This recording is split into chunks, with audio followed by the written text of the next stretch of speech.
Hello good people, I'm Dmitry, and mobile gaming is probably something that none of us, or probably many of us, don't want to talk about, but I think we have to face the reality. It is expanding as an ecosystem. Many companies are trying to push different products that will improve the overall experience, and I guess we all have to face the fact and accept that mobile gaming in the future is going to be pretty big. You look around literally anywhere. Someone is on their phone playing a mobile game. None of them are competitive gamers, but with services like Microsoft xCloud, Nvidia's GeForce Now, and yes, even Google's terrible Stadia, there is an opportunity to play something other than crappy, ad-loaded mobile games. But not to worry, none of them will take over PC gaming anytime soon.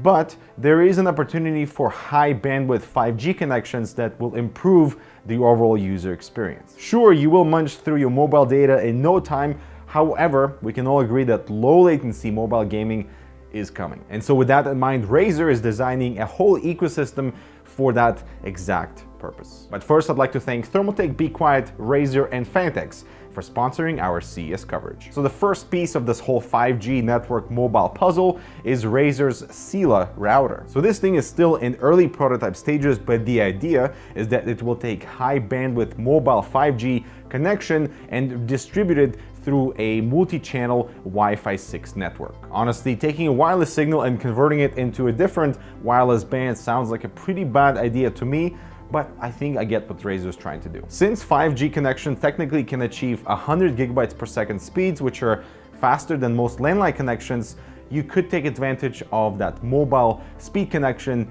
and use that in conjunction with mobile gaming. In particular, when you stream in mobile and have low latency connection with high speeds. Another possibility is to maybe use Razer Sila to bypass slow hotel speeds if you have a good mobile plan. That way you could maybe stream and upload content without relying on the terrible connections that we experience outside of the studio. And so Sila would give me, Eber, and Mike a good Wi-Fi 6 router network. We just pop in a SIM card with good mobile data, and we can all share that speed that would give us a low latency, fast connection, and no reliability on something that we can't really control. That of course means we have no data caps, but I guess we can dream maybe in the future that would be the reality. Now, since this whole thing is still in prototype phases, there's not really much talk about the exterior other than it looks like a UE boom speaker with a few Razer touches. It's black with a bit of green underglow, and around the back there's a USB 3.0 port in case you want to plug in external storage drives, 3 LAN ports, and a single WAN input. There's also an internal SIM card slot that will probably move somewhere closer to the back for easier access. That means it can either be used in wired mode as a standard home router or be used with the SIM card in 4G or 5Gs down the line.